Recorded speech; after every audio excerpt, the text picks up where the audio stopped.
시편 55편을 묵상하겠습니다.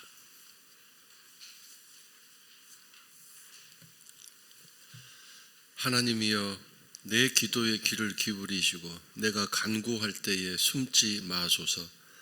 내게 귀사 응답하소서. 내가 근심으로 편하지 못하여 탄식하오니 이는 원수의 소리와 악인의 압제 때문이라. 그들이 죄악을 내게 더하며 노하여 나를 핍박하나이다. 내 마음이 내 속에서 심히 아파하며 사망의 위험이 내게 이르렀도다. 두려움과 떨림이 내게 이르고 공포가 나를 덮었도다. 나는 말하기를 만일 내게 비둘기같이 날개가 있다면 날아가서 편히 쉬리로다. 내가 멀리 날아가서 광야에 머무르리로다. 내가 나의 피난처로 속히 가서 폭풍과 광풍을 피하리라 하였도다. 내가 성내에서 강포와 분쟁을 보았사오니 주여 그들을 멸하소서. 그들의 혀를 잘라버리소서. 그들이 주야로 성벽 위에 두루 다니니 성중에는 죄악과 재난이 있으며 악독이 그 중에 있고 압박과 속임수가 그 거리를 떠나지 아니하도다. 나를 책망하는 자는 원수가 아니라 원수일진데 내가 참았으리라. 나를 대하여 자기를 높이는 자는 나를 미워하는 자가 아니라 미워하는 자일진데 내가 그를 피하여 숨었으리라. 그는 곧 너로다. 나의 동료, 나의 친구요, 나의 가까운 친으로다. 우리가 같이 재미있게 의논하며 우리와 함께하여 하나님의 집 안에서 다녔도다. 사망이 갑자기 그들에게 임하여 산채로 수월에 내려갈지어다. 이는 악독이 그들의 거처에 있고 그들 가운데에 있음이로다. 나는 하나님께 부르짖으리니 여호와께서 나를 구원하시리로다. 저녁과 아침과 정오에 내가 근심하여 탄식하리니 여호와께서 내 소리를 들으시리로다. 나를 대적하는 자 많더니 나를 치는 전쟁에서 그가 내 생명을 구원하사 평안하게 하셨도다. 옛부터 계시는 하나님이 들으시고 그들을 낮추시리이다. 그들은 변하지 아니하며 하나님을 경외하지 아니함이니이다. 그는 손을 들어 자기와 화목한 자를 치고 그의 언약을 배반하였도다. 그의 입은 우유 기름보다 미끄러우나 그의 마음은 전쟁이요 그의 말은 기름보다 유하나 실상은 뽑힌 칼이로다. 내 집을 여호와께 맡기라. 그가 너를 붙드시고 의인의 요동함을 영원히 허락하지 아니하시리로다. 하나님이여, 주께서 그들로 파멸의 웅덩이에 빠지게 하시리이다. 피를 흘리게 하며 속이는 자들은 그들의 날에 반도 살지 못할 것이나 나는 주를 의지하리이다. 아멘. 55편은 아들이 압살롬, 아들이 아버지를 자기를 죽이려고 하는 반란을 일으키는 그 처참한 상황 속에서 나온 시편이라고 추측합니다. 역시 그런 어려움 속에서 다윗은 기도하지요. 기도하고 간구합니다. 늘 말씀드린 것처럼 기도는 정식으로 시간을 내서 무릎을 꿇고 마음의 무릎을 꿇고 두 손을 들고 하나님 앞에 부르짖는 시간이고, 이 간구는 움직이고 행동하고 또 활동하면서 마음속으로 계속 하나님을 향해 또 부르짖는 그런 형태의 하나님 앞에 나아가는 것을 말하는데, 기도와 간구가 계속되고 있습니다. 귀를 기울여 주십시오. 숨지 마십시오. 내게 허리를 굽혀서 응답하여 주십시오. 하나님은 반드시 응답하시는 분이고 다윗과 함께 하는 분이셨지만 지금 상황이 막 힘드니까 또 하나님을 급히 부르는 모습일 뿐이지, 하나님이 지금 외면하기 때문에 숨지 마십시오라고 하는 것은 아닙니다. 원수의 소리와 악인의 압제 때문에 제가 지금 탄식합니다. 근심으로 편하지 않습니다. 마음속에 있는 상황을 하나님 앞에 다 토해 놓습니다. 하나님이 몰라서가 아니라 이런 것을 다 토해 놓아야 마음속에 이 여러 가지들이 청소가 될 수 있기 때문입니다. 그래서 4절에 내 마음이 심히 아픕니다. 이 아픈 이유가 저 밑에 나오죠. 12절 이하에 나오는데 친한 친구들이었던 사람들, 동료였던 사람들, 가까운 사람들이 그렇게 자기를 죽이려고 하니 이것이 심히 상처가 됐습니다. 14절에 보면 또 이 사람들이 같이 재미있게 이야기하며, 의논이란 말은 이야기하며 어떤 일에 서로 주고받는 대화를 하며, 더 심지어는 하나님의 집안에서 다녔던 성도들이었다. 같이 예배드리는 사람들이었는데 어느 날 나를 이렇게 죽이려고 한다. 그러니 그것이 내 마음속에 심히 상처가 되고 그들이 갖고 오는 칼과 사망의 위험이 내게 이르렀고, 그래서 나는 지금 두렵고 떨리고 공포가 나를 완전히 뒤덮었습니다. 자기 상황을 하나님 앞에 정직하게 다 토해 놓습니다. 이게 얼마나 엄청난 일이겠습니까? 그래서 12절에 나를 책망하는 자가 원수가 아니라 원수일진데 내가 참았으리라. 이게 무슨 말이냐면, 나를 괴롭히는 사람이 정말 평소에 옛날부터 원수였었다면 내가 참을 수 있는데, 원수가 아니었던 친구가, 성도가 갑자기 원수로 변하니 내가 이게 참을 수가 없는, 참으로 너무 충격적인 일입니다. 그 다음에 나를 대하여 자기를 높이는 자는 나를 미워하는 자가 아니라 미워하는 자일진데, 이 말도 마찬가지죠. 나를 지금 미워하는 자가 옛날부터 평소에 계속 나를 미워하는 자였었다면 내가 그를 일찍이 피하여 숨었을 텐데, 친구였던 사람이, 같은 성도였던 사람이 갑자기 나를 미워하니 숨을 틈도 없고 피할 상황도 아니어서 이렇게 내가 공포 가운데 있습니다. 참 기가 막힐 일을 당하고 있습니다. 그래서 내가 서로 혼자 탄식하기를 6절에 나에게 비둘기같이 날개가 있다면 날아가서 내가 편히 쉴 텐데 여기를 빠져나가서 차라리 내가 저 아무도 없는 광야에 들어가서 그것을 피난처로 삼아서 이 사람들이 가져오는 폭풍과 광풍을 내가 모면할 텐데 하는 안타까운 지금 기도와 간구를 하고 있습니다. 우리가 살면서 정말 가깝던 사람이, 그래서 친하다고 생각해서 내 속 얘기도 다 하고 이런저런 내 속을 다 내보였는데 어느 날 오히려 그걸 가지고 이제 나를 공격하고 저 인간은 저런 사람이다. 그럴 때 얼마나 상처가 크고 고통이 크겠습니까? 그래서 이제는 어떤 경험을 하게 되죠? 이제 어느 누구에게도 내 속을 내보여서는 안 되겠구나. 아무리 가깝다고 해도 내가 믿고 내 속을 내보이고 내가 말을 쉽게 함부로 해서는 안 되겠구나. 사람 만날 때마다 늘 긴장하고 늘 조심하고 살아야 되니 이게 사는 게 사는 거겠습니까? 그렇다면 나는 다른 사람에게 믿을 만한 사람인지, 어떠한 경우에도 그를 배신하지 않고 떠나지 않을 수 있는 친구로 남아있을 수 있는지.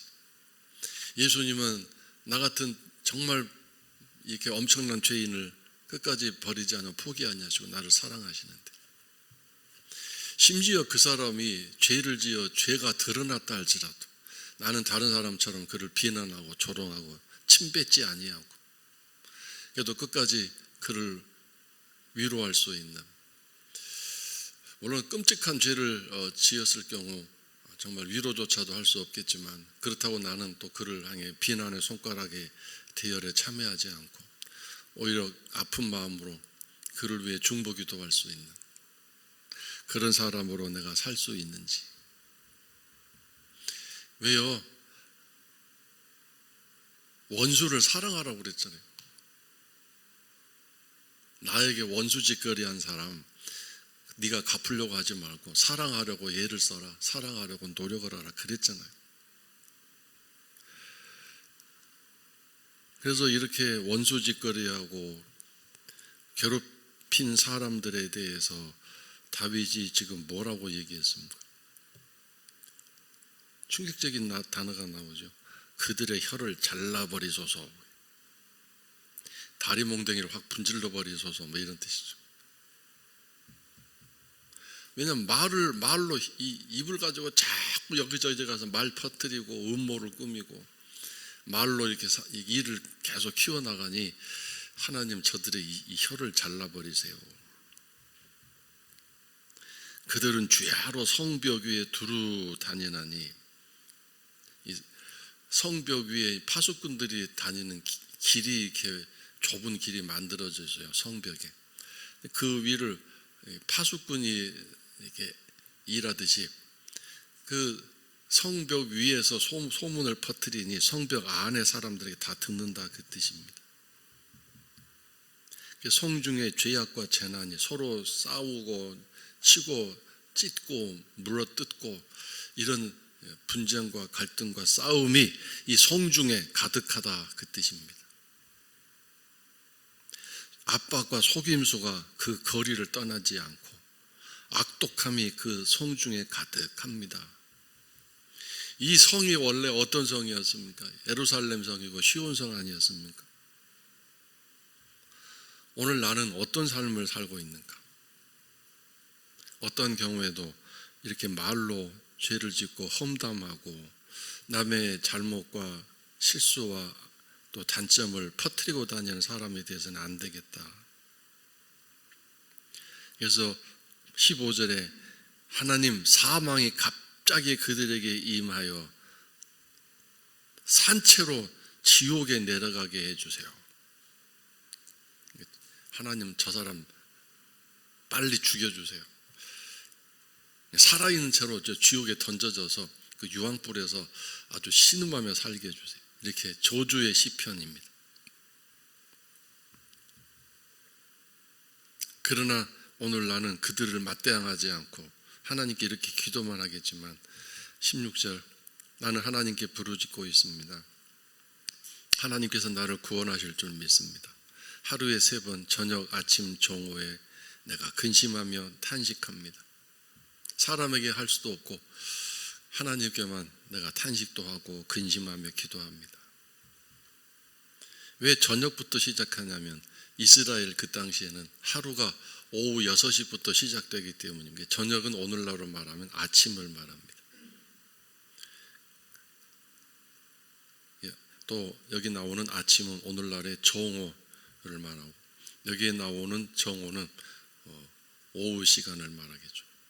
그래서 하루에 3번 규칙적으로 지금 위급한 상황이기 때문에 계속해서 식사를 하고 밥을 먹는 것처럼 일정한 기도를 이렇게 끊이지 않고 계속 하루 종일 하나님을 기도한다 그 뜻입니다. 정식으로 기도하는 거겠죠. 또 그 하루에 3번 하는 이 기도 이외에 또 계속 걸어다니면서 일하면서 간구를 할 것입니다. 그래서 이렇게 기도를 하고 버티고 견디었더니 18절 나를 대적하는 자가 많더니 나를 치는 전쟁에서 그가 누군가요? 하나님이죠. 하나님이 내 생명을 구원하셔서 평안케 하셨도다. 평강의 복, 샬롬을, 이 평안은 샬롬이잖아요. 샬롬의 복을 주셨습니다. 옛날부터 계시는 하나님이 내 기도를 들으시고 그들을 낮추시리다. 이 낮추다라는 말은 완전히 깨트려 버리시다, 박살내시다. 높아졌던 그들을 막 스트레스를 압박을 주셔서 땅과 같은 수준으로 내려버리셨다.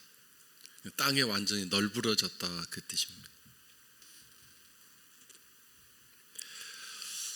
왜냐하면 궁극적인 이유는 변하지 않기 때문이다. 변할 가능성이 있으면 하나님이 이렇게까지 하지 않는데 그러니까 이렇게 다윗을 괴롭히고 못 살게 굴 때 압살롬을 비롯해서 하루아침에 이 다윗을 배신하고 압살롬에 붙었던 신하들, 그렇게 다윗을 공경하고 굽신거리고 왕이시여 했던 신하들이 하루아침에 자기 아들 압살롬 편에 붙어서 자기를 대적할 때 얼마나 배신감에 또 충격에 고통스러웠겠습니까? 그런데 이제 그 이후에 하나님의 여러 가지 방법으로 이 사람들에게 권면도 하고, 너 다윗에게 그렇게 하지 말아라, 너 잘못하고 있다고 어떤 기회를 자꾸 회개할 수 있는 기회를 주셨겠죠. 그러나 변할 가능성이 없기 때문에 하나님이 그들을 낮추셨다, 깨트려 버리셨다, 박살내 버리셨다. 자, 여러분, 오늘도 변화될 가능성이 있는 신앙인가? 나는 지금 변화하고 있는가? 계속 변해야 되겠죠. 새롭게 바꾸어지고 성장하고 성숙해야 되겠죠. 나는 하나도 변하는 거 없이 옛날과 똑같은 신앙을 가지고 있으면서 하나님 나 복 주세요 그러면 안 된다 이거예요. 날마다 변화되고 매일 변화돼야 돼.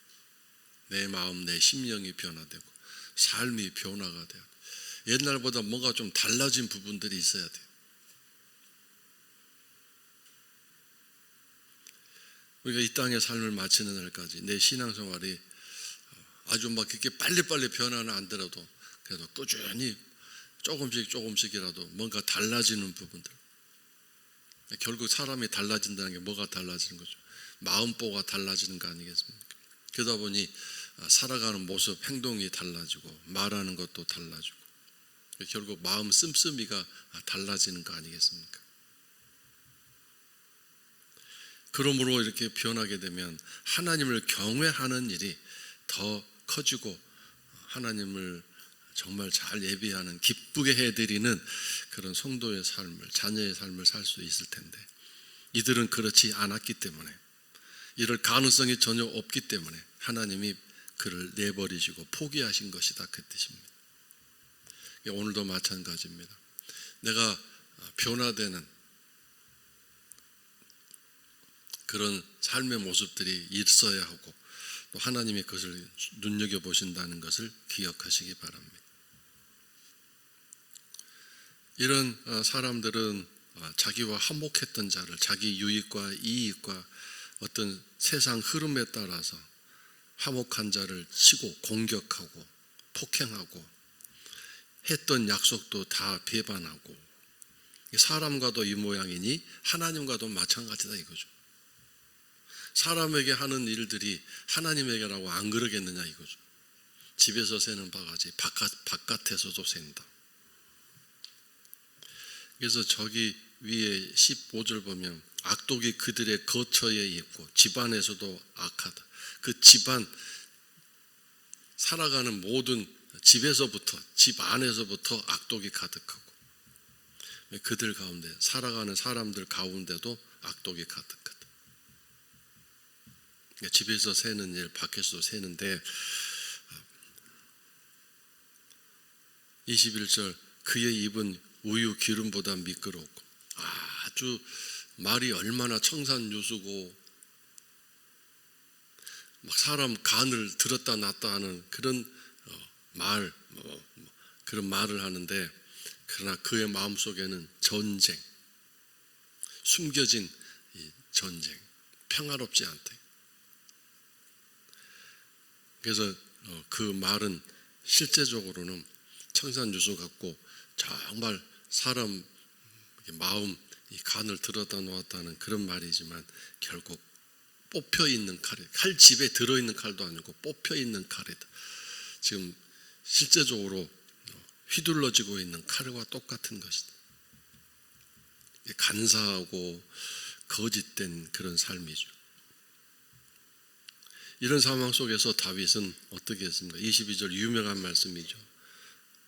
나는 그렇게 내 짐을 여호와께 맡겼으니, 나와 같은 그런 힘들고 어려운 상황에 있는 사람들은 내 말을 꼭 듣고 그 짐을 여호와께 맡기시오. 맡기라. 이 맡기다라는 말이 뭔가요? 오해하면 안 됩니다. 맡긴다라는 말에는 나중에 다시 찾겠다 그런 의미가 다 포함된 단어인데 그런 뜻이 아닙니다. 맡기다라는 말을 여기다 좀 잘못 한국 성경으로 번역할 때 쓴 것 같아요. 이 맡기다라는 말은 내 것이 아니기 때문에 넘겨주다. 영어로 말하면 캐스트라는 단어를 쓰고 있는데 던져버리다 그 뜻입니다. 이건 내 거 아니냐고 휙 던져버리나. 왜 던지나요? 쓰레기가 같은 것이기 때문에. 기겁을 하고 그냥 내 동댕이 치는 것을 말합니다. 그러니까 생각해보면 어떻게 생각하면 하나님은 쓰레기 청소부 같으세요. 쓰레기 청소부. 쓰레기를 수거해 가시는. 내가 내놓지 않으면 쓰레기 수거하러 오신 분들이 빈손으로 가잖아요. 내 집안에까지 와서 그걸 수거해 가는 건 아니잖아요. 내가 일정한 장소에 갖다 내놓아야만. 또 내 마음대로 쓰레기 아무 데나 던져놓으면 안 되잖아요. 일정한 장소, 약속된 장소에 쓰레기를 내놔야만 수거해 가는 분이 그것을 가져가지 않습니까?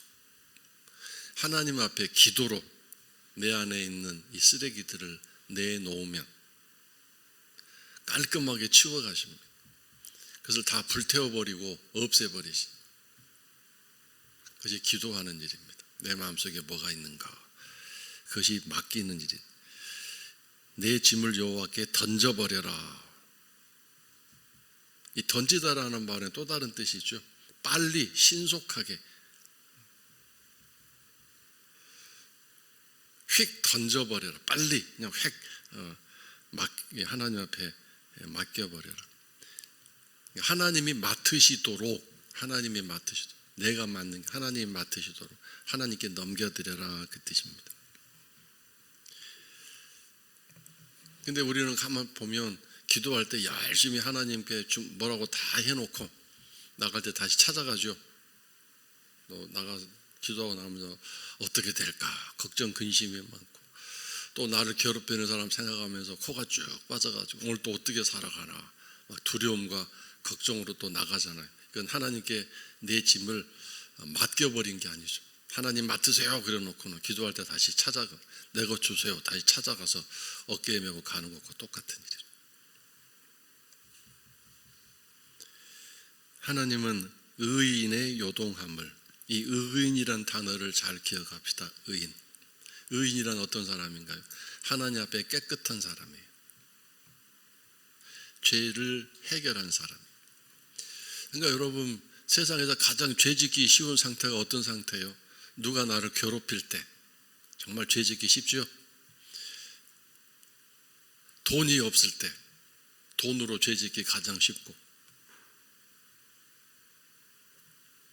근데 특별히 예를 들어 이 다윗은 지금 이렇게 자기를 괴롭히고 막 죽이려고 하는 사람들 틈바구니에서 절대로 그들을 험담하거나 비난하거나 욕하지 않았습니다. 말로 죄짓지 않았습니다. 그러니 의인인 거죠. 지금 핍박당하고 있고 피해자이기 때문에 의인 아닙니다. 그런 핍박당하고 고통 중에 있을지라도 말로 죄짓고 그들을 욕하고 마음속에 그들을 미워하는 마음이 있으면 나는 의인이 아니거든요. 그러니까 얼마나 힘든 일입니까? 핍박당하는 중에 또 내 마음속에 일어난 자연적인 인간의 본능, 반응을 이걸 해결해야 되니까. 그래서 그렇게 해결한 상황, 의인이 요동함을, 그런 공격과 박해에 막 흔들리고 무너져가는 그런 상황을, 마음이 막 요동치는 상황을 하나님은 절대로 허락하지 않고 지켜주신다. 하나님은 결국 그들을 파멸의 웅덩이에 빠지게 할 것이다. 저 위에 낮추다라는 말이 그런 뜻이죠. 웅덩이에 빠져서 헤어나오지 못하게 할 것이다.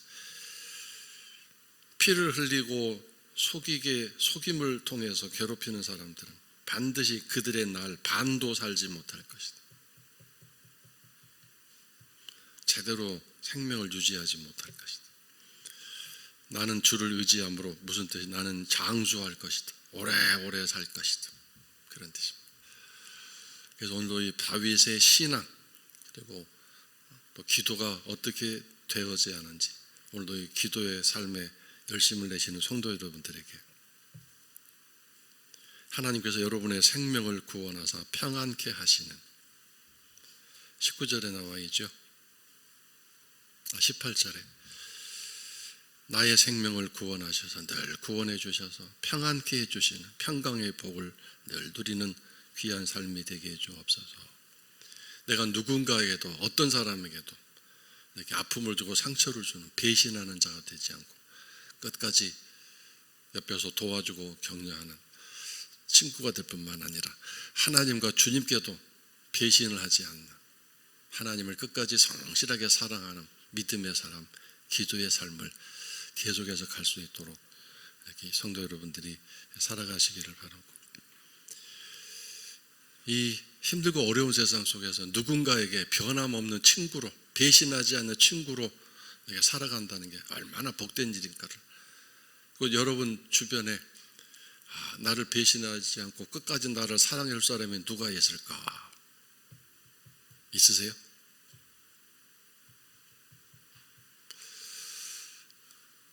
그렇다고 예를 들어서 한 사람도 없네 이렇게 생각하면서 외로워하지 마시고, 주님이 여러분의 친구고 여러분의 변호자이신 아니십니까? 그래서 그런 은혜 속에서 여러분은, 세상 사람은 여러분을 그렇게 끝까지 마음을 이렇게 주고받을 수 있는 친구로 되지 않을지라도 여러분만큼이라도 이렇게 누군가에게 친구가 되어 주십시오. 저 인간은 나 친구 안 돼 있으니까 나는 친구로 하지 말아야지 하지 마시고, 나는 예수님이 내 안에 계시니까 누군가에게든 그 사람이 나를 끝까지 이렇게 믿어주지 않고 배신했다 할지라도 나는 그냥 끝까지 남아서 좋은 친구가 되어준다면 하나님이 기뻐하시는 축복의 통로로 그냥 살아갈 수 있지 않겠습니까? 그런 귀한 삶을 사시기 바라고, 또 주말 주 안에서 잘 보내시고 주일날 또 주의 은혜 안에서 아름다운 예배가 될 수 있도록 중보기도 열심히 해주시면 고맙겠습니다. 새벽 기도를 또 성도들이 또 슬금슬금 또 안 나오시는 분들이 많은데, 여러분 이렇게 기도의 삶을 살 수 있도록 성도들을 위해서 중보기도 열심히 해주시면 고맙겠습니다.